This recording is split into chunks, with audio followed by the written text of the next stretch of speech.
Hello everyone, মা আর বাবা নিয়ে বাসায় সন্ধ্যার পর সময়টা কিভাবে কাটালাম সেটাই নিয়ে থাকছে আজকের এই ব্লগটার শুরু থেকে লাস্ট অব্দি পুরো ব্লগটা দেখো। আশা করছি সবার অনেক ভালো লাগবে। কিছুক্ষণ আগে কিন্তু সন্ধ্যার আজান দেওয়া হয়ে গেছে, এখনো আমার সন্ধ্যা বাতি দেওয়া হয়নি। সন্ধ্যা বাতি দিয়ে তারপর পুজোটাও সেরে নেব। চারদিক দেখো অন্ধকার নেমে আসছিল, আর সন্ধ্যাবেলা যদি কাকগুলো এরকম উড়াউড়ি করে তখন কিন্তু মনটা একদমই ভালো লাগে না। মা বাবা দুইজন বাসাতে নেই, বাড়িটা একদমই ফাঁকা ফাঁকা লাগছিল। মা আর বাবা গিয়েছে বারোদিতে লোকনাথ বাবার আশ্রমে। পাড়ার যে এক জেঠু আছে তার মেয়ের ঘরের নাতির মুখের প্রসাদের অনুষ্ঠান হবে, সেই জন্যই কিন্তু আরো বারোদিতে যাওয়া। বিকেল 5:30টার মতো বাজে তখন বাসা থেকে বের হয়েছে বাবা আর মা। আর এইখান থেকে তারা সরাসরি কিন্তু বারোদি যাবে না, জেঠুর বাড়ি তো আমাদের এলাকাতেই, কিন্তু তার যে মেয়ের বিয়ে দিয়েছে তার শ্বশুর বাড়ি হচ্ছে টাঙ্গাইল। প্রথমে সবাই মিলে টাঙ্গাইল যাবে আর ওইখান থেকে সবাইকে নিয়ে তারপর যাবে বারোদি, যার জন্য আরো এত তাড়াতাড়ি করে তারা বের হয়ে গেছে বাসা থেকে। দুষ্টু বোরা এখানে বসে খেলা করতেছে। বললাম বাবা তুমি এখানে বসে থাকো, মা গিয়ে সন্ধ্যা পুজো দেই। কিন্তু কিছুটা সময় বসার পর এতটাই অস্থির হয়ে যায়, তারপর তাকে গিয়ে আবারও নামিয়ে নিয়ে আসি। আর আমার পিছনে সে এখন গুরু গুরু করতেছিল, আর আমি এইদিকে সন্ধ্যা পূজার সবকিছু রেডি করে নিচ্ছিলাম। ঘরের ভিতরে একটা প্রদীপ জ্বালাই আর তুলসী তলাতে দেওয়ার জন্য অন্য আরেকটা প্রদীপে প্রদীপ জ্বালাই। তুলসী তলাতে প্রদীপ আর ধূপধুনা দেখিয়ে সেই ধূপে আমি পুরো বাড়ি জুড়ে দেখিয়ে আসি, তারপর ঘরে এনে ওই ধূপটা রেখে দিই। এইভাবে আমি কিন্তু সন্ধ্যা পূজা দিই।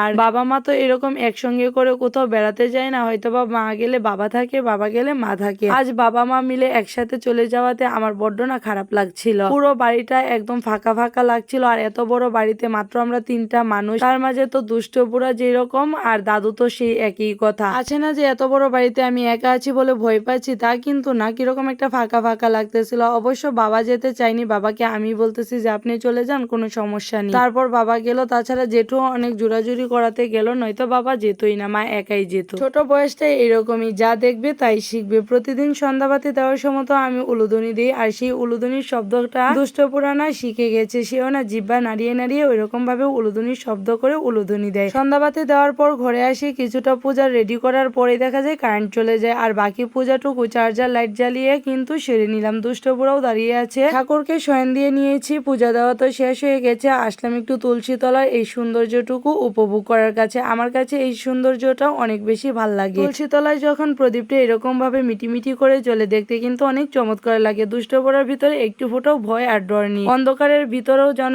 এত পরিমাণে সাহস নিয়ে গুডু গুডু করে দৌড়ে আমার পিছন পিছন দৌড়ে যায়। শুধু আজ বলে না, প্রায় সময় যদি আমি ঘর থেকে কলপারে যাই, সে যদি এসে আমাকে ঘরে না পায়, মামা বলে চেঁচিয়ে কিন্তু অন্ধকারের ভিতরে দৌড়ে সে কলপারেই খুঁজতে চলে যায় আমাকে। দুষ্ট পড়া আজকে তার ভাইকে খুবই মিস করছে। দোকানের যে দরজাটা রয়েছে আমাদের ঘরের মাঝখান দিয়ে, সেই দরজাটার সামনে গিয়ে দেখলে না কিরকম করতেছিল। যখন বাবা আর মা চলে যায় তখন তাদের যাওয়া দেখে কিন্তু সে কান্নাকাটি করে। তারপর কিছুটা সময় গেলে ঠিক হয়ে যায়। কারেন্ট এখনো আসেনি। আমরা মা আর ছেলে মিলে দোকান থেকে কিছু ফাস্টফুড এনেছি, সেইগুলো বসে বসে খেলাম। আর দাদুকে তো দেখালামই শুয়ে আছে। অনেকটা সময় হয়ে গেছে কিন্তু কারেন্ট গেছে, এখনো কারেন্ট আসেনি। দুষ্টপুরা এই সময়গুলো আমার কাছে খুব কমই থাকে। তার ঠাকুমা থাকলে তার ঠাকুমার ঘরে, কিংবা তার দাদু থাকলে দাদুর দোকানেই সে এই সময়গুলো কাটিয়ে ফেলে। সে বিকেলে মা বাবা বের হওয়ার পর আর মা বাবার সাথে ফোনে কথা হয়নি। কিছুটা সময় আগে ফোন দিয়েছিলাম, তারা টাঙ্গাইলের কাছাকাছি আছে। ঘড়িতে এখন বাজে 8:15। দুষ্টপুরার বাবা ফোন দিয়েছিল তাকে নুডলস রান্না করে দেওয়ার জন্য। বললাম কারেন্ট নেই, কারেন্ট আসুক তারপরে দেখা যাক রান্না বান্নার কথা। বাবার দোকানটা বন্ধ থাকলে আমাদের বাসাটা একদম নিরিবিরি মনে হয়। যখন দোকানটা খোলা থাকে তখন এত পরিমাণে মানুষ এসে দোকানে বসে আর এত আড্ডা হয়, এত মানুষের কথাবার্তাতে কিন্তু মনে হয় বাড়ির ভিতরটাতেও একটা অনেক মানুষ আছে ওইরকম। আজ দোকানটা বন্ধ থাকার কারণে আরো যেন মনে হচ্ছে আমার বাসাটা একদম খালি খালি। সেই কখন কারেন্ট গেছে, এখনো তো আসার কোনো নামগন্ধই নেই, যার জন্য অপেক্ষা না করে এখন চলে এসেছি নুডলস নিতে। আর নুডলস রান্নার জন্য যা যা লাগবে সবকিছুই দোকান থেকে নিয়ে গিয়ে রেডি করে রাখি, কারেন্টও আসতে থাকো। কখনো তো আর এরকম ভাবে দোকানের ভিতরে এসে জিনিসপত্র নিয়ে ভিডিও করা হয়নি। যাই হোক, আজকে তোমাদের সাথে সেইটাও শেয়ার করা হয়ে গেল। খাঁচা ভর্তি ডিম থেকে আমি 2টা ডিম নিয়ে নিলাম। দুষ্টপুরার বাবার আবার নুডলসের ডিমটা একটু বেশি না দিলে খেতে নাকি মজা লাগে না, যার জন্য একটু ডিমটা বেশি করে দিতে হয়। তার সঙ্গে নিয়ে নিলাম কাঁচামরিচ। পেঁয়াজটা ঘরে আছে যার জন্য আর নিইনি। দুষ্টপুরা তার ভাইকে যে দেখে এরকম ভাবে দোকানের ঝাঁপ লাগাতে, যার জন্য সেও কিন্তু এগুলো ধরে নড়াচড়া করছিল। বললাম না, ছোট বাবুরা দু চোখ দিয়ে যে জিনিসটা দেখবে সেইটাই কিন্তু শিখে নেবে, যার জন্য তাদের সামনে অলওয়েজ ভালো কিছু করারই চেষ্টা করতে হয়। বাবা মা তো বাড়িতে নেই, যার জন্য দাদুকে বলে গেছে আমাদের বাসাতে আজকে থাকার জন্য। দাদু কিন্তু কিছুক্ষণ আগে এসেছে আর কারেন্ট কিন্তু চলে এসেছে, তা কি তোমরা একটু লক্ষ্য করেছো? নুডলসের জন্য কিন্তু আমি গরম জল বসিয়ে দিয়েছি আর গ্যাসেই রান্না করে নেব। কেউ আবার আমার ভাঙা কড়াই দেখে কিছু মন্তব্য করো না, এটা সবাই ইগনোর করো। আমি এই কড়াইটা ইউজ করি এর জন্যই যে এক তো কড়াইটা পাতলা, দ্বিতীয়ত এই পাতলা কড়াইয়ে যখন রান্না বান্না করি খুব তাড়াতাড়ি না রান্না বান্নাটা শেষ হয়ে যায়। আরো কিন্তু অনেকগুলোই কড়াই আছে ভালো, দুইটা আরো ভালো কড়াই আছে, তাও আবার বড় বড়। আমার কাছে ওইগুলো কড়াই থেকে সবসময় এই কড়াইটা কাছে পাই, আর এই কড়াইটা দিয়ে মনে হয় রান্নাটা সেরে নেই। আর কড়াইটার নিচেটাই এত পরিমাণে তেল তেলা, কোনো কিছু রান্না করলে না একটু ফুটাও লেগে ধরে না, যার জন্য আমি সবসময় ভাঙা হলেও এই কড়াইটাই ইউজ করি। মোটামুটি বলতে পারো আমার নুডলস রান্না হয়ে গেছে। দুষ্টপুরের বাবার আবার নুডলসটা বেশি পরিমাণে ভাজা ভাজা করে তারপর দিতে হয়। এদিকে কিছুটা চাল ধুয়ে নিয়ে এসেছি, রাতের জন্য ভাত রান্না করতে হবে। নুডলস নামানোর পর আবার ভাতের হাঁড়ি চড়িয়ে দিয়েছি। চালটা কিন্তু ধোয়া হয়ে গেছে, এবার হাঁড়িতে ছেড়ে দিলাম। আর গরম জিনিস তো দুষ্টপুরের বাবা একদমই পছন্দ করে না, যার জন্য আমি নুডলসটা নামানোর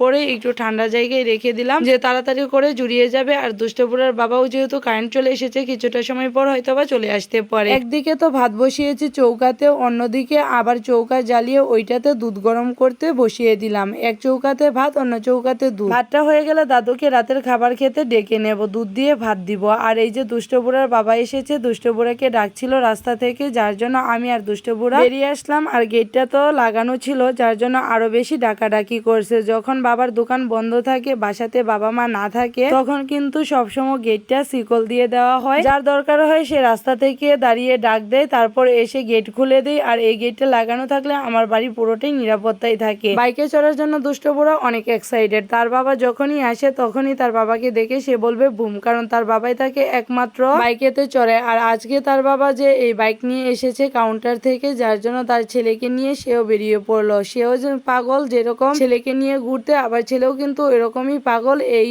বাইকে চড়ার জন্য। জামা কাপড় ছাড়াই দুষ্টপুরা বাবার সঙ্গে চলে গেল বাইক দিয়ে ঘোরার জন্য। আর দুষ্টপুরার বাবা আসার পথে সস নিয়ে এসেছিল। 5 মিনিটের মাঝে কিন্তু তাদের ঘোরাঘুরি শেষ হয়ে যায়। বাসায় ফিরে এসেছে দুষ্টপুরা ও তার বাবা। আর এদিকে আমি তার বাবার জন্য নুডলস বেড়ে নিয়েছি, দাদুকে ডেকে তুলেছি খাবার খাওয়ানোর জন্য। ভাতটা প্রায় হয়ে এসেছে, আর এদিকে কিছু আইটা বাসন আছে, এগুলোকে ধুয়ে নিয়ে আসবো ভাবতেছি। খাওয়ার পর দুষ্টপুরার বাবা তো চলে গেছে, তারপর দাদুকে ভাত দিয়ে দিলাম। দাদুর খাওয়া দাওয়াও কিন্তু শেষ। হঠাৎ করে দেখি বাইরের দিকটায় বেশ হাওয়া হচ্ছে, আর আসার পর দেখতে পেলাম আকাশটাও প্রচুর অন্ধকার হয়ে আছে, মনে হয় রাত্র করে বৃষ্টি হতে পারে। আর কিছুটা দিন ধরেই তো এরকম ভাবে বৃষ্টি হচ্ছে, মাঝরাত থেকে যে বৃষ্টি শুরু হয় একদম ভোরবেলা গিয়ে সেই বৃষ্টির নামা শেষ হয়। দাদু এখনো শোয়নি, বসে আছে, দাদুকে ঔষধ দিতে হবে। দুষ্টপুরাও এদিকে দাদুর সাইডে যে লাইটটা আছে সুইচ দিয়ে কিছুক্ষণ পর জ্বলাচ্ছে আর নিবাচ্ছে। একদম সিটকিনি দিয়ে দিলাম, বাইরে আর যাওয়ার কোনো প্রয়োজনই নেই। দুষ্টপুরা সবকিছুটাতেই খেলা মনে করে। এই যে বকাবকি করা হয় তারপরও দেখা যায় যে সে একদমই ভয় পায় না, সব জিনিসটাই সে খেলনা মনে করে। আর এই যে এখন ঔষধের কোটটা নিয়ে যাচ্ছি, দাদুকে এবার ঔষধ দিয়ে তারপর শুয়ে দেব।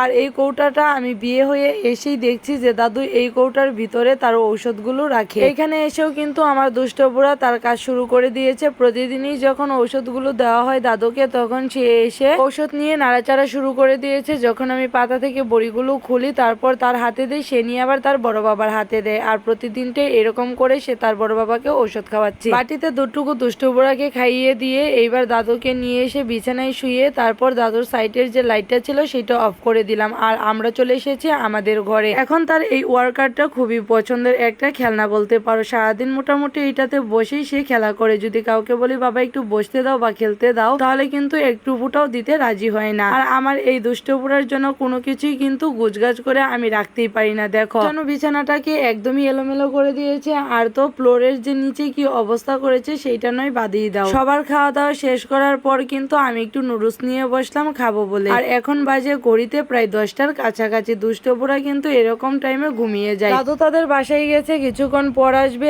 আমি আবার নুডলসটা খেয়ে টিয়ে তারপর যাব দুষ্টপুরাকে ঘুম পাড়ানোর জন্য। যেই না আমি নুডলসটা খেতে নিয়েছি অমনি সে বলতেছে তাকে আমি যে খাচ্ছি সেই টেবিলের সামনে নাকি বসিয়ে দিতাম। আর কি করার, তার যেহেতু এইটা মর্জি উঠেছে ওইটা তো তাকে অবশ্যই আমার পূরণ করে দিতেই হবে। আর অনেকদিন পরে না নুডলস রান্না করেছিলাম, খেতে কিন্তু বেশ দারুণই হয়েছিল। কাটা চামিচের থেকে আমার কাছে হাত দিয়ে খাওয়াটাই বেশি ভাল লাগে। আর মনে হয় হাত দিয়ে বেশি করে তুলে একদম মুখ ভর্তি করে খাবো, সেইটার মজাই কিন্তু আলাদা। আর সস দিয়ে খাওয়াটা আমার কাছে ওইরকম পছন্দ না নুডলসের ক্ষেত্রে। ভাজা পোড়া জাতীয় খাবারের মাঝে ধরো সমোচা, পেঁয়াজু, এগুলো যদি সস দিয়ে খাওয়া যায় তাহলে আমার কাছে বেশ ভাল লাগে। এই যে আমি নুডলস খাচ্ছি, সেও একটু একটু করে কিন্তু আবার চিমটে দিয়ে তার মুখে নিচ্ছিল। কিসের খাবে, একটু এখানে বসেছে আমার খাবারের তাড়াতাড়ি থেকে কিছুটা ফালবে, এই হচ্ছে তার খাওয়া দাওয়া। আর আমার খাওয়া শেষ হওয়ার পর বিছানাটা ঝাড় দেওয়ার পর দুষ্টপুরাকে নিয়ে শুয়েছিলাম, অমনি কিন্তু সে ঘুমিয়ে গেছে। কিছুটা পর আবার দাদু আসে, দাদু আমাদের বাসায় থাকবে সেই দাদুর কথা আর কি বলতেছি। আর আমার দাদু উঠেছিল কিছুটা সময় আগে, বাইরে যাবে বলে। এখন বাজে ঘড়িতে 12টা 25। আমার তো দুইটা চোখ ভর্তি প্রচুর ঘুম, দুষ্টপুরাও ঘুমিয়ে রয়েছে আর দুষ্টপুরার বাবা এখনো আসেনি। তার আসতে আসতে মনে হয় 1টা বেজে যাবে। সত্যি কিন্তু 1টার মতো বেজে গিয়েছিল তার আসতে আসতে। বাইরে দাঁড়িয়ে এসে আমাকে ফোন দিয়েছিল আর এই যে এখন যাচ্ছি গেট খুলে দেওয়ার জন্য। তারপর দুষ্টপুরার বাবা ফ্রেশ হয়ে আসবে, খাওয়া দাওয়া সারবো। আর ওইরকম করেই কিন্তু আমার সেই দিনকার ফাঁকা বাড়িতে সন্ধ্যা থেকে পুরো